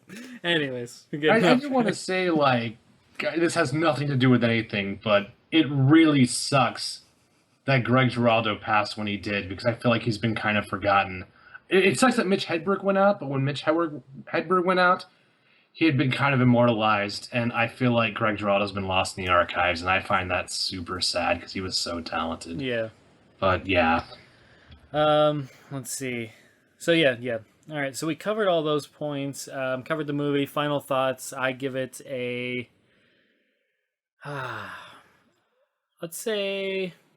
I don't want to do 9 or 9.5. I don't know if that's what we've been doing. I think we should just stick with letters with pluses or minuses. It's easier. Yeah, that works. I'll do an A-. I'll do an A-. It's good. It's between a B+ and an A-, honestly, for me. I'll be generous and say A-. Without the airport scene, I would say a B- with the airport scene, which is just, in terms of cinema, just one of the most fun I've ever had in theaters. I don't think I'll ever get tired of that scene. I'm going to give it an A- as well. I think the movie's good without it. Don't get me wrong. This movie doesn't ride on the airport scene. Sure. But I don't think I'll ever have that much fun in a theater for maybe years to come. Hopefully Infinity War will prove me wrong. But I don't think anything's going to top that, and that's a big part of the movie, and that's what the movie was leading up to. Right, so that was definitely I would honestly, if that was the climax of the film, that would probably be better. Honestly, yeah, I kind of agree. Like I said, I would have written Zemo out and still used him, but in a different capacity, man. And right. I do want to take a quick moment to say how bummed I was that Doctor Strange didn't make a cameo in this movie. I was really hoping when Tony was going to see Peter Parker, he was actually talking about Doctor Strange in Greenwich. Sure. And I thought they were going to do the comic thing where he's like, well, are you going to join us? And Doctor Strange was like, fuck no. And he's going to say, well, at the very least, can you stay neutral? And Doctor Change. What the fuck? I don't know. Doctor Strange reluctantly agrees. And I thought that would have been interesting. All that stuff. Yeah, no, I agree with you there. They should have hinted a little bit more. They've only hinted at him once during this whole thing, and that was very brief. Captain America, Winter Soldier. And if any character needs setup, it's fucking Doctor Strange. I still don't know if audiences are ready for Strange, because at least we had Paul Rudd for Ant-Man. So yeah, I mean he's got that lovable charm to him and his humor. Doctor Strange is going to be a bit different, but then again, Scarlet Witch is kind of the same thing. She's very. I could see a lot of people not being interested in her just because her personality when you like her personality's good, but when you compare him to the strong personalities of like Iron Man, Spider-Man, even Captain America, Hawkeye, and all those, it's like, man, she's swimming in a pool filled with sharks, and in terms of like trying to stand out, she has the whole magic thing, but if Doctor Strange jumps in, now there are two people fighting for that magic Yeah. thing. So that's gonna be interesting. Let's see. Yeah, I just see the X-Men Apocalypse current Rotten Tomato score. You're definitely closer. Anyways, not to spoil that, because that'll be our next episode is when we get to review that. But anyways, all right, well, let's jump into the comic then. So we both gave it an A-, and then let's go over the comics. I don't know how much you want to cover. I kind of just want to hit the main notes of it. Well, I should probably give a disclaimer here. I've read the Civil War, the volume, and I've read Civil War Captain America. Okay. So there's a lot of Civil War stuff I have not read. I've read the nucleus of it. Sure. But like, just real quick, spoilers. You guys know the drill. Everything's gonna have spoilers. Right. Everything except Hush is gonna have spoilers. We'll warn you when there's not spoilers. Let's just put it that way. But Captain America dying never happened when I read the comics. So there's got to be something I haven't read yet. What I read was up to the end of the Civil War, and Captain America concedes. That's what and the additional Nick Fury stuff with Captain America, which Captain America is not in his own solo comic very much, ironically. But Weird. yeah, just want to get that out of the way. Yeah, because I mean, I read it a while ago, so now I just brushed up on it just before, since we obviously delayed recording this for a while. I brushed up on it on Wikipedia just to remember everything, and the Captain America part, I'm not sure what comic that is, because I don't remember ever reading that either, and I'm not sure what that's included. It's definitely not the main story, but I don't remember. I know how he dies, but I don't remember what it's from. So yeah, we'll have to maybe figure that out sometime. But Oh, I'm sorry, we got to rewind. There's something really big we forgot to talk about. nope. Crossbones. No, I'm just kidding. Okay. Crossbones, yeah. Dude, so good. So mad they killed him. So mad. He was so awesome. Just, oh man, stole the show. And he's gone forever. So that's all. Just wanted to say that. Short-lived. It sucks that he had to be the one that died. I mean, I don't know why they couldn't have just had him get away and or just him thrown in jail. He didn't even have to get away. He could have been just thrown in prison and had somebody else be the one that takes the suicidal kamikaze. You know? Like, because I'm a big fan of throw the criminals in prison rather than kill them off in a movie, because much like the comics, these characters live on to fight other battles, and even if he just makes like a Scarecrow appearance like in the Dark Knight, I like that type of stuff. That was my favorite. Well, it's not my favorite, but I love those things in the Dark Knight movies, and I've said this before. I like how Scarecrow was in every single one of them. He was one of the main villains in the first one. He was a cameo at the beginning in the second one, a decent cameo, and then the third one, he's an even better cameo that just comes out of nowhere. So why can't we have our villains make it to more movies? Like, I hate the one and done mentality, because I feel like that's doing a disservice, because especially when they're not the main villain of the movie. If it's one and done and they're the main villain of the movie, but I mean, there's a reason why Loki's gotten so popular. It's because he's been in several films. He's gotten plenty of time to shine, and win people over. So I feel like when you just get rid of Crossbones that quickly, nobody really knows who the hell that even was. Nobody even referred to him, I don't think, as Crossbones, I don't think. So it's just like, well, there's that guy in that mask, okay. Nobody really cares. Because he's the most charismatic villain we've had since Loki, in my opinion. No villains really kind of matched up to him, and I think we finally had a contender, and he's gone. Yep, gone, all gone. Literally. That is we've been over that before, but they're definitely, that's the weak point of Marvel films, is the villains to a degree. Not all the time, obviously. Loki's really good, and there's been others that have been okay, but they don't quite have that Joker or that Bane type from like the Dark Knight movies. They don't really have that punch that you're going to see on t-shirts. You're not going to see any t-shirts walking through Walmart with crossbones on them, I don't think. At least not Unfortunately, which is a shame, because not that I care about their marketing appeal, but I mean, the more you get these characters out into the public, the more people are going to really start digging them, and the more it raises their stock within the company. So, or within like the fandom. So if Crossbones was ever going to raise from a D-list villain to a B-list villain, he needs that. He needs to be shown in the movies prominently, and when you just kill them off, well, that's the end of that, and that's unfortunate. Dude, if they make a shirt that has crossbones on it and the caption says "Never Forget," I will buy that shirt so fucking quickly. Oh man, just But yeah. like I said, heartbreaking. So yeah, that's the disappointment. I want to see more Jokers and Banes and stuff like that because villains are cool too. Villains are just as interesting. Like in Magneto's case or Doctor Doom and stuff, like they need to be prominently featured in their movies. Magneto's been obviously prominently featured in his movies or in the X-Men films, but regardless. Anyways, let's hope they don't fuck up Apocalypse. Speaking of which. But anyways, okay, so let's jump into the comic here. Okay, I might jump around a little bit because, like I said, I'm trying to refresh my memory, but I do know one thing right off the bat is, I mentioned it before, I kind of alluded to it, is the setup in the comics I feel like is a lot better at explaining why these guys are in a pro-registration versus anti-registration type of thing. And I've actually been I started playing through yesterday, Marvel Ultimate Alliance 2.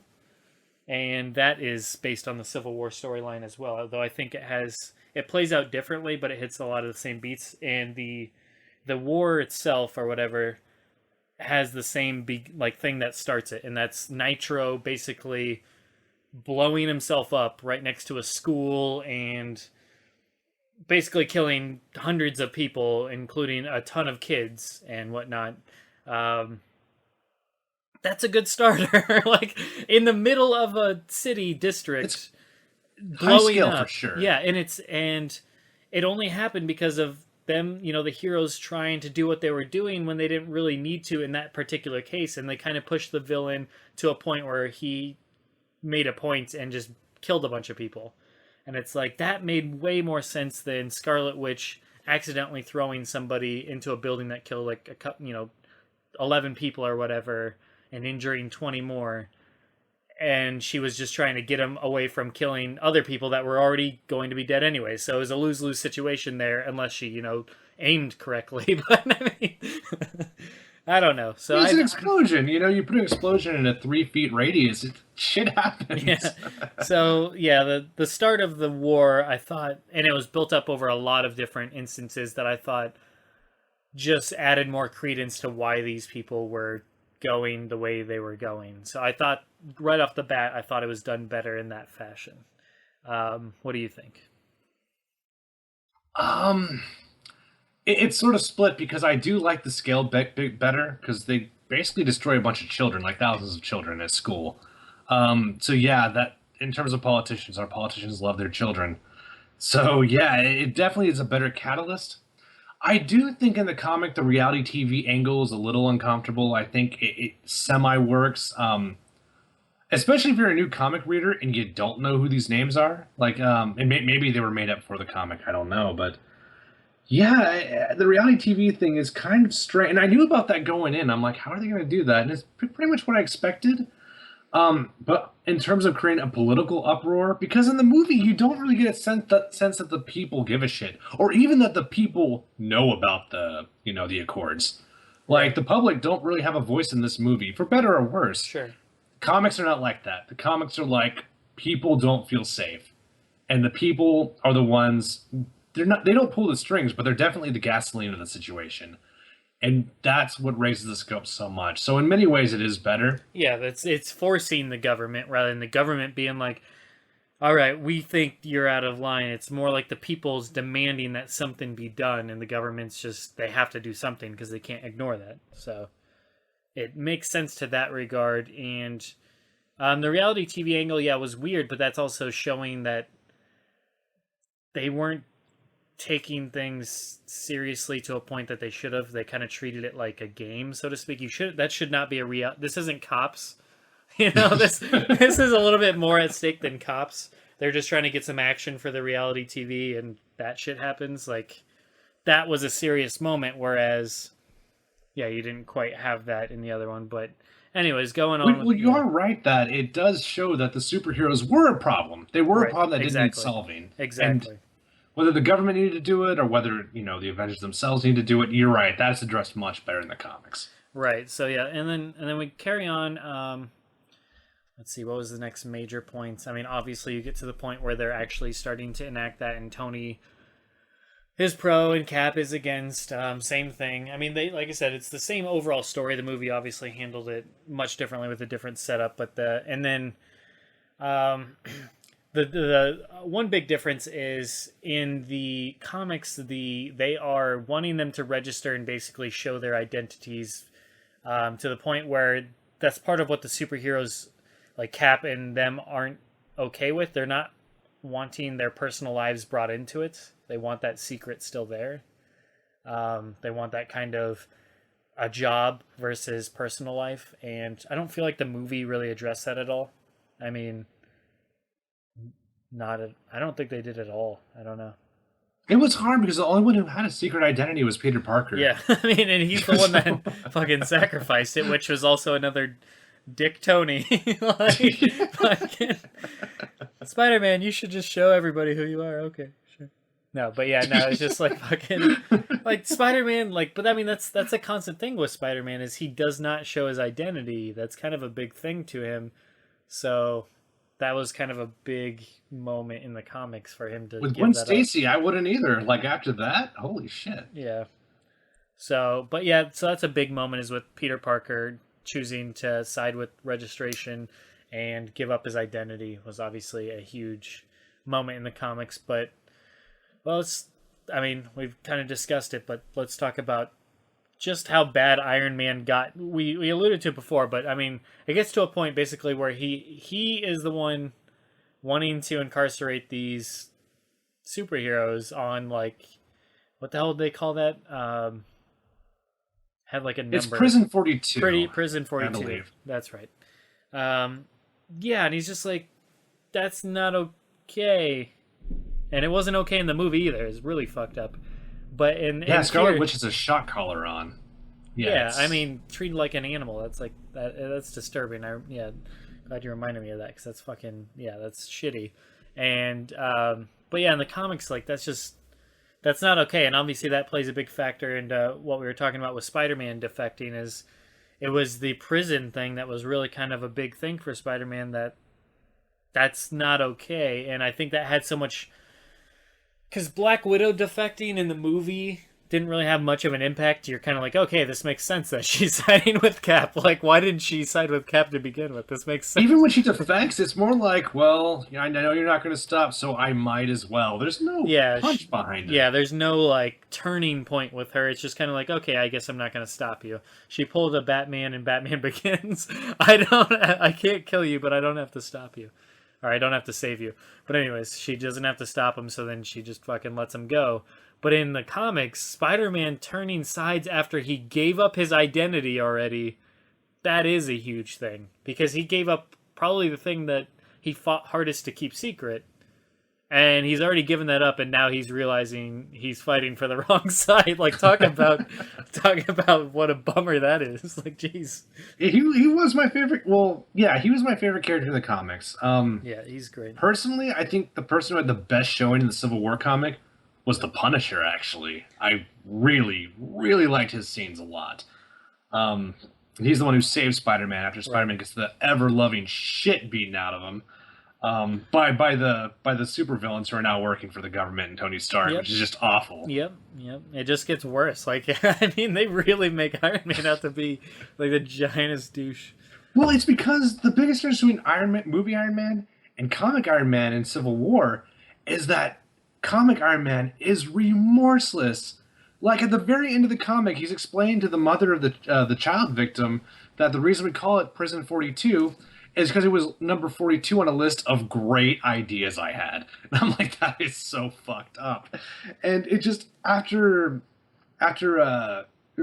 fake abomination Thor kills Goliath, Tony Stark is like, whoops, well, that wasn't intended. At least Reed Richards had some sort of remorse. He was like taking painkillers because he felt so horrible about the situation. But Reed Richards had a good showing, too. I think he was the best on the side of Iron Man. But, sure. Yeah, just Tony Stark just had a shit-eating grin the whole comic, and all this horrible stuff is happening. At least Captain America is showing this reluctance, this pain. I don't want to fight my friends. Tony Stark is like, "Fuck you, I'm right. Here's my cigar." Like that's the whole. Here's my cigar. It's bad. It's really bad. So, yeah. All right. Continuing on, you touched upon the clone of Thor thing and him killing Goliath and that whole ordeal, and then like they fix him, but then like they keep working with the like the fucking clone on their side. It's just like what the hell? These people do not learn. But yeah, I'm trying to remember. It all comes to a head, and after all of that, because I mean that's kind of the big thing is Goliath dies. Peter Parker gives up his identity, then switches sides back to, or switches sides to go with Cap. Trying to think, and then it all ends up with Iron Man wins in the end. I'm trying to remember how that happened. Well, Captain America. Oh yeah, just throws the he towel gives up. against the Yeah, that's collateral right. damage. Yeah, he surrenders because he has a conscience. He's just like, it's not worth it. His exact words are, he said, like, we may be winning the war, but we're losing the argument. And that's when he looks at all the people who are injured and all the buildings falling apart. Right. And it ends with him in a prison cell. And yeah, Tony Stark, I think, to be fair, he did have some good moments in the final battle with Captain America. I can't remember them now, but there was some good dialogue where the old Tony kind of comes out a bit, I think. Yeah, yeah. I also we should also mention the leftover mutants. They're pretty much neutral, so they've just want to stay the hell out of it, which I can appreciate. Not yet. Wolverine's there, but he doesn't do a whole lot. Right. And I mean that goes for a lot of people, but like characters who don't do a whole lot, who still had a very interesting presence, was someone like Daredevil. I thought was very well done in the comic, and there's this great scene in the comic where the Accords have gone through, and they all have to get day jobs while they're disguised and not being superheroes. And Captain America puts on a fake mustache and becomes a security guard. I think Daredevil becomes like a computer engineer. He's got the glasses and everything. Yeah, it's really cool. Yeah, really, really good stuff. Someone got the shit end of the stick. I'm trying to remember which superhero was it.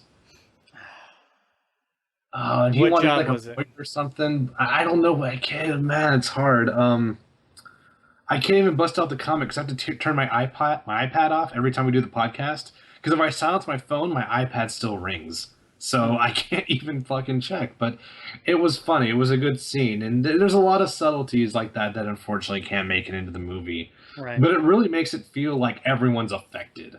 Which And that's one really. thing. Yeah, that's one thing the movie unfortunately couldn't have is you get that feeling that everybody's being affected. There's so many superheroes at play, and you really get a sense that it's a war. With the movie, you only really had like 5 superheroes on each side. It's just like this is like a family dispute. This isn't really a war. Yeah, I mean, Spider-Man and Ant-Man didn't even know what was going on until they like woke up in a van. Yeah. Exactly. Ant-Man just got dragged into it, it looked like. And Spider-Man didn't know what the hell he was fighting for. He was just there to look cool. Ant-Man looks like he got kidnapped. He did. He had no clue what the hell was going on. That was so That great. was good. See, I didn't expect him to just be sleeping in the van. I expected him to like hop down in his little miniature form, like, and then them not like know what the hell, like they didn't see anything at first, and then he appears. But I like the fact that he's just like passed out in a van, and like he's just being led to like a fucking hideout. They couldn't have made it better. I love it. And yeah, Paul Rudd is for like the perfect person for that character. So I hope that continues into the future because that was tremendous. Trying to think. Okay, back to the comic. Okay, what other things are worth noting?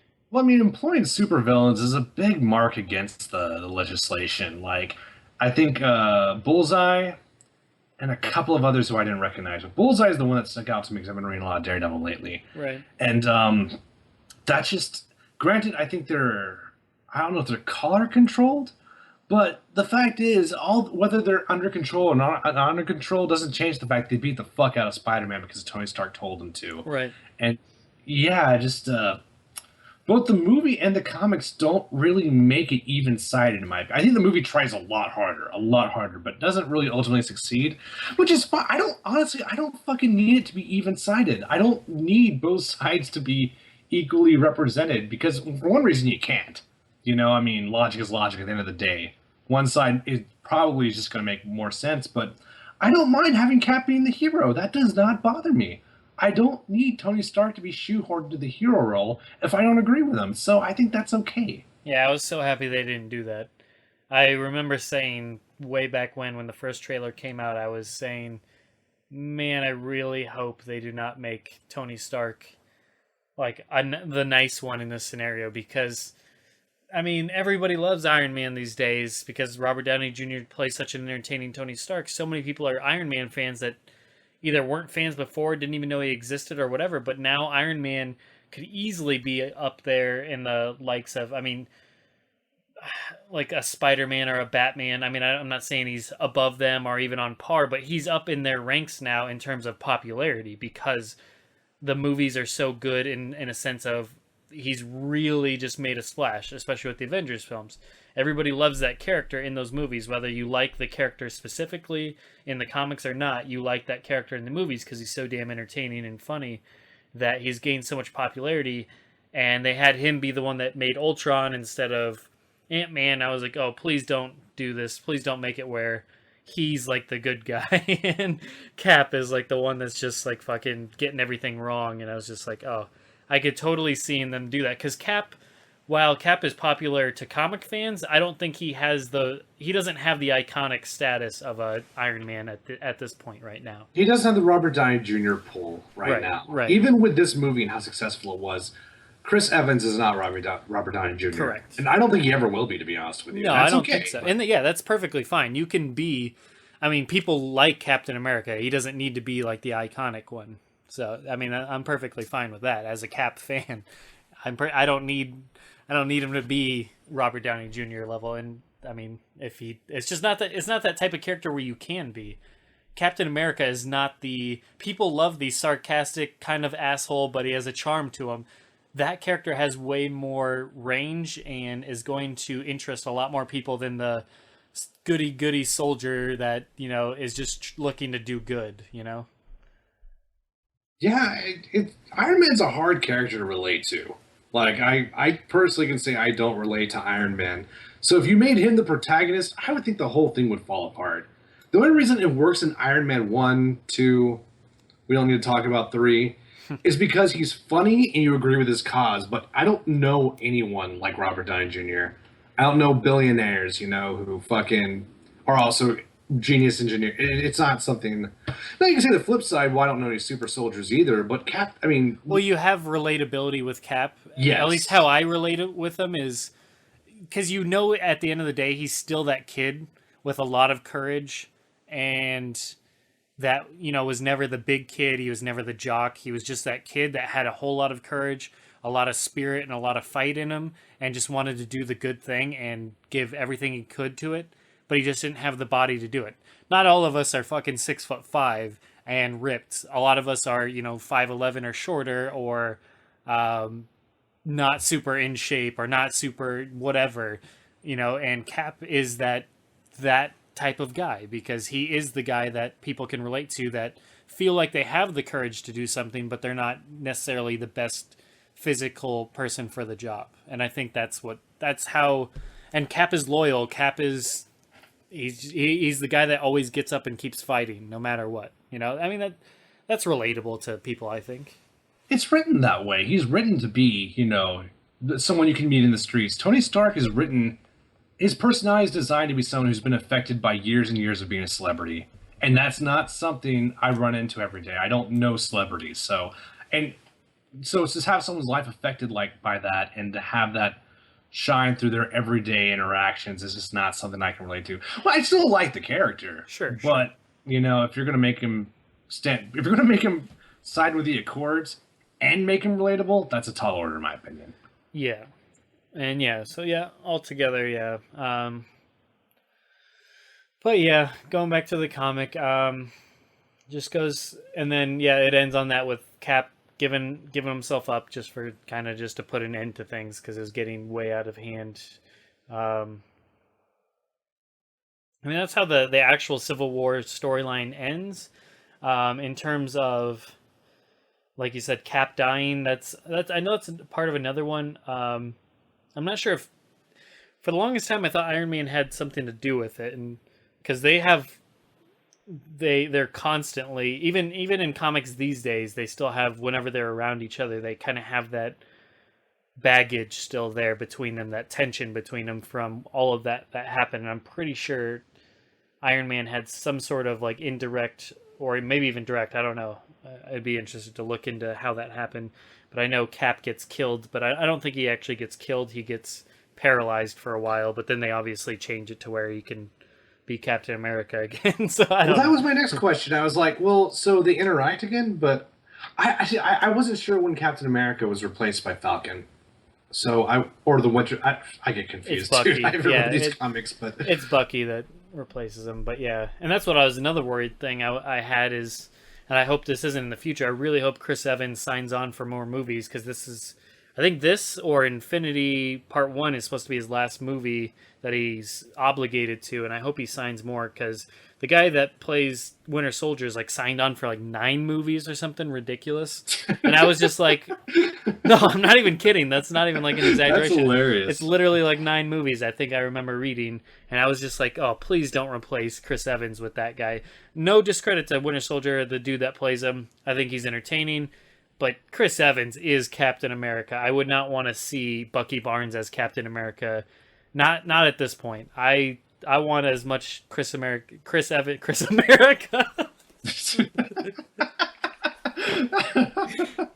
it! It's gonna be hard not to use that as the title of this episode. Chris America. Anyways, we got a whole roster of fucking spokes at this point. I know, we've got a lot of good title options. Anyways, Chris America. I think they thought about it, though. I think they thought about it, but I'm just hoping it's not the case. I at least want him to get through Infinity Wars before he... Because I'm sure they'll do the Death of Captain America storyline at some point, but man, Chris Evans is good. I dig it. Well, that's exactly what happened, in my opinion. My speculation is that they thought about putting Bucky as the mantle for Captain America, but they thought he has to be popular, he has to be well received enough, so if Bucky fights Thanos, people will be okay with that. And I don't think they ever reached that level. I don't think they ever came close to that. So any notion of that, they probably bailed on immediately. If you put Bucky Barnes in the Captain America role right now, I feel like the Captain America character loses a lot of his kind of front line important, number 1 or 2 with Iron Man. It's kind of like the Batman and Superman approach where they're the top 2 of the team. You lose that, I feel like, with Bucky as Cap. I just don't see that right now. Chris Evans, Steve Rogers, I should say, as Captain America just makes sense right now. It just, yeah. Because there's a lot of likability to that character. Right now, I don't feel like there's a whole lot of connection with the Winter Soldier quite yet. One of the reasons I was laughing is when you told me he was signed on for like 9 movies, I was thinking, but they just fucking put him in an icebox indefinitely. So what the fuck is he going to do? I don't know.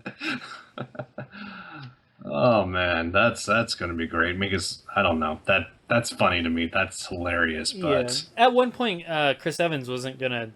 There was like rumors that he wasn't gonna do any more roles and he was just gonna direct. Like he wanted to do directing type stuff. He didn't want to act anymore. But then he said in some interview that he's fine with keep making Marvel movies like being Captain America because he says he knows he's off like his whole career. He's often so many times when he takes a role, he's always wondering every day on set, is this going to be any good? Is this going to be any good? Whereas as Captain America, all of the movies so far have been good to great, and whether they be Avengers, Captain America movies, or whatever. So he says it's nice knowing just like when you show up, it's going to be great. So he doesn't have to worry about that at this stage. That's how the audience feels. That's why I love Marvel movies. I go into the theater and I can just relax because I know I don't have to fucking worry about if I'm going to hate it or not. Even Thor 2 wasn't shit. None of them are that bad. Yeah, they're just some of them are Iron disappointing. Man 3 was that bad in my opinion, but it was disappointing. I still think it was an okay movie in terms of entertaining wise, but yeah, I know. Trust me, I'm the one that rants a lot about fucking the Mandarin bullshit. Trust me, I when I said villains on T-shirts, Ben Kingsley's Mandarin I could have seen on fucking merchandise because he had that much charisma to him. He had Joker-like charisma. Maybe not to that same iconic status as the Joker because it's going to be kind of hard to top the Joker at what he does.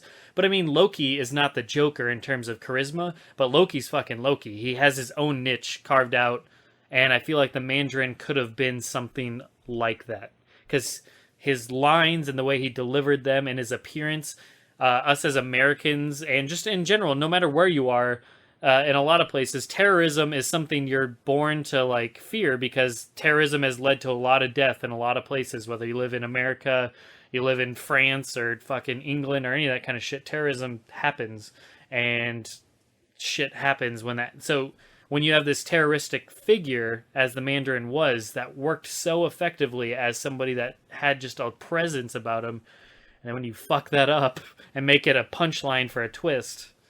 Ugh, lost and opportunity. then make Guy Pearce your backup villain, which is fuck. But fuck anyways, that movie. that's why Even if it was quality okay, I'm still too angry to enjoy it. Anything good about that movie doesn't matter because I'm just too fucking upset about it. But yeah, I'll just watch the Mandarin propaganda tapes and just masturbate to them. I don't know. What could have been with my own tears. But anyways, so overall with the comic though, pretty good. I definitely, if we're doing letter ratings for this, I would say it's probably around the same lines. I thought it was entertaining. I don't think it was like it wasn't like a long Halloween for me where it's just kind of like, I like the more personal tales. This is more of an event tale, as you know, it's kind of like the Avengers movies versus, which are fun because they're events. You get all the characters interacting versus Captain America Winter Soldier is more of a story driven kind of suspense type tale following a character developing.